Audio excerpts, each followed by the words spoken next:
ಬೆಂಗಳೂರಿನಲ್ಲಿ ದೆಹಲಿ ಮಾದರಿಯ ಭೀಕರ ಕೊಲೆಯೊಂದು ನಡೆದು ಹೋಗಿದೆ. ಈ ಕೊಲೆಯನ್ನು ನೋಡ್ತಾ ಇದ್ರೆ ಶ್ರದ್ಧಾ ಕೊಲೆಯ ನೆನಪಾಗುತ್ತೆ. ಆ ರೀತಿಯಾದಂತಹ ಭೀಕರ ಕೊಲೆ ಬೆಂಗಳೂರಿನಲ್ಲಿ ನಡೆದಿದೆ. ಬೆಂಗಳೂರಿನ ರಾಮಮೂರ್ತಿ ನಗರ ಪೊಲೀಸ್ ಠಾಣಾ ವ್ಯಾಪ್ತಿಯಲ್ಲಿ ನಡೆದಿರತಕ್ಕಂಥ ಘಟನೆ.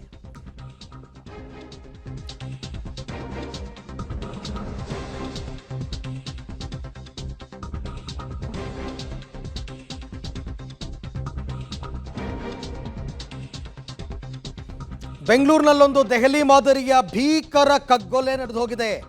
ಮನೆಯಲ್ಲೇ ವ್ಯಕ್ತಿಯನ್ನ ಕೊಂದು ತುಂಡು ತುಂಡಾಗಿ ಕತ್ತರಿಸಲಾಗಿದೆ. 34 ವರ್ಷದ KV ಶ್ರೀನಾಥ್ ಅವರನ್ನ ಕತ್ತರಿಸಿ ಕೊಂದಿದ್ದಾನೆ ಮಾಧವರಾವ್ ಅಂತಕ್ಕಂಥ ವ್ಯಕ್ತಿ.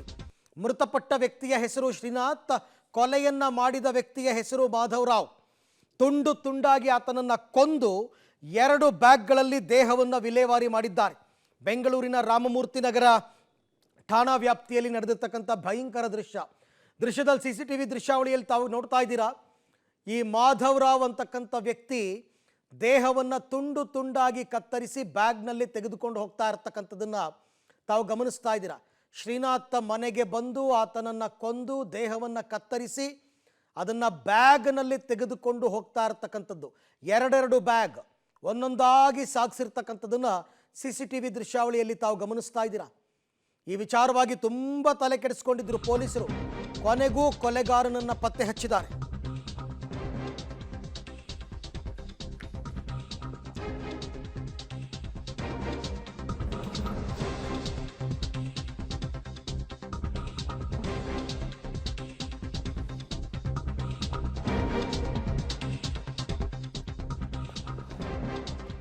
₹5 ಲಕ್ಷ ಚೀಟಿ ಹಣವನ್ನು ಮೋಸ ಮಾಡಿದ್ದ, ಜೊತೆಗೆ ಅಕ್ರಮ ಸಂಬಂಧವನ್ನು ಹೊಂದಿದ್ದ ಅಂತಕ್ಕಂಥ ಆರೋಪದ ಮೇಲೆ ಶ್ರೀನಾಥ್ನನ್ನ ಕೊಂದಿದ್ದಾನೆ ಕೊಲೆಗಾರ. ಮೇ 28ರ ಬೆಳಿಗ್ಗೆ ಮನೆಯಿಂದ ಹೋಗಿದ್ದಂತಹ ಶ್ರೀನಾಥ್ ಮನೆಗೆ ವಾಪಸ್ ಆಗೇ ಇರಲಿಲ್ಲ. ಮೇ 29ನೇ ತಾರೀಕು ಸಂಪಿಗೆಹಳ್ಳಿ ಪೊಲೀಸ್ ಠಾಣೆಗೆ ಅವರ ಪತ್ನಿ ದೂರು ಕೊಡ್ತಾರೆ, ಅಂದರೆ ಮಿಸ್ಸಿಂಗ್ ಕಂಪ್ಲೇಂಟ್ ಕೊಡ್ತಾರೆ.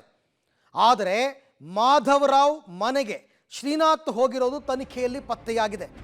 KR ಪುರದ ವಿಜಯಪುರದಲ್ಲಿ ಮಾಧವರಾವ್ ಮನೆ ಇದೆ. ಮಾಧವರಾವ್ ಮನೆಗೆ ಶ್ರೀನಾಥ್ 28ನೇ ತಾರೀಕು ಹೋಗ್ತಾರೆ. ಅಷ್ಟು ಮಾತ್ರ ಪೊಲೀಸರಿಗೆ ಲೀಡ್ ಸಿಕ್ಕಿತ್ತು ಈ ಪ್ರಕರಣದಲ್ಲಿ. ಶ್ರೀನಾಥ್ ಮಾಧವರಾವ್ ಮನೆಗೆ ಹೋದ ನಂತರ ಶ್ರೀನಾಥ್ ಏನಾದ, ಮಾಧವರಾವ್ ಏನಾದರೂ ಯಾವ ವಿಚಾರದ ಬಗ್ಗೆನೂ ಕೂಡ ಲೀಡ್ ಸಿಕ್ಕಿರಲಿಲ್ಲ. ಮೇ 28ಕ್ಕೆ ಬೆಳಿಗ್ಗೆ ಮನೆಯಿಂದ ಹೋದ ಶ್ರೀನಾಥ್ ಮನೆಗೆ ವಾಪಸ್ ಬಂದಿರಲಿಲ್ಲ.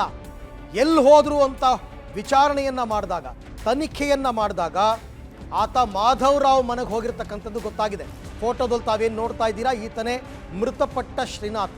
ಅಂದರೆ ಭೀಕರವಾಗಿ ಕೊಲೆಯಾಗಿರ್ತಕ್ಕಂಥ ವ್ಯಕ್ತಿ ಇವರೇ ಶ್ರೀನಾಥ್. ಮಾಧವರಾವ್ ಮನೆಗೆ ಹೋಗ್ತಾರೆ. ಆದರೆ ಅಷ್ಟೊತ್ತಿಗಾಗಲೇ ಶ್ರೀನಾಥ್ ಅವರ ಪತ್ನಿ ಮಿಸ್ಸಿಂಗ್ ಕಂಪ್ಲೇಂಟ್ ಒಂದನ್ನು ಕೊಡ್ತಾರೆ ಸಂಪಿಗೆಹಳ್ಳಿ ಪೊಲೀಸ್ ಸ್ಟೇಷನ್ಗೆ. ತನಿಖೆಯನ್ನು ಕೈಗೆತ್ತಿಕೊಂಡಂತಹ ಪೊಲೀಸರು ಎಲ್ಲ CCTV ಕ್ಯಾಮರಾಗಳನ್ನು, ಅಂದರೆ ಶ್ರೀನಾಥ್ ಮನೆ ಹತ್ತಿರ ಇರತಕ್ಕಂಥ ಕ್ಯಾಮರಾ, ಮಾಧವರಾವ್ ಮನೆ ಹತ್ತಿರ ಇರತಕ್ಕಂಥ ಕ್ಯಾಮರಾ ಎಲ್ಲವನ್ನ ಕೂಡ ಚೆಕ್ ಮಾಡ್ತಾರೆ.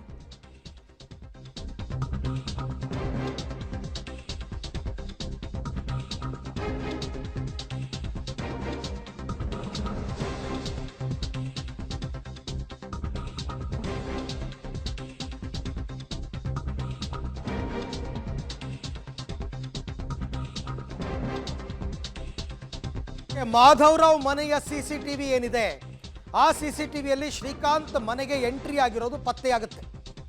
ಶ್ರೀನಾಥ್ ಮನೆಯಿಂದ ಹೊರ ಹೋಗೋದು ರೆಕಾರ್ಡ್ ಆಗಿಲ್ಲ.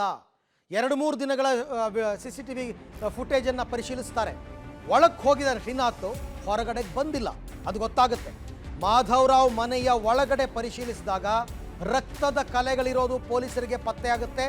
ಇಲ್ಲೇ ಏನೋ ಕ್ರೈಮ್ ನಡೆದಿದೆ ಅಂತಕ್ಕಂಥ ಅನುಮಾನ ಪೊಲೀಸರಿಗೆ ಬಲವಾಗ್ತಾ ಹೋಗುತ್ತೆ. ಹೋಗ್ಲಿ, ಮಾಧವರಾವ್ ಎಲ್ಲಿ ಅಂತಂದರೆ ಆತನೂ ಕೂಡ ನಾಪತ್ತೆ, ಬೆಂಗಳೂರಿನಲ್ಲಿ ಇರಲೇ ಇಲ್ಲ. ಮಾಧವರಾವ್ ಮೇಲೆ ಅನುಮಾನ ಜಾಸ್ತಿ ಆಗುತ್ತೆ. ಮಾಧವರಾವ್ನನ್ನು ಹುಡುಕ್ತಾರೆ ಪೊಲೀಸರು.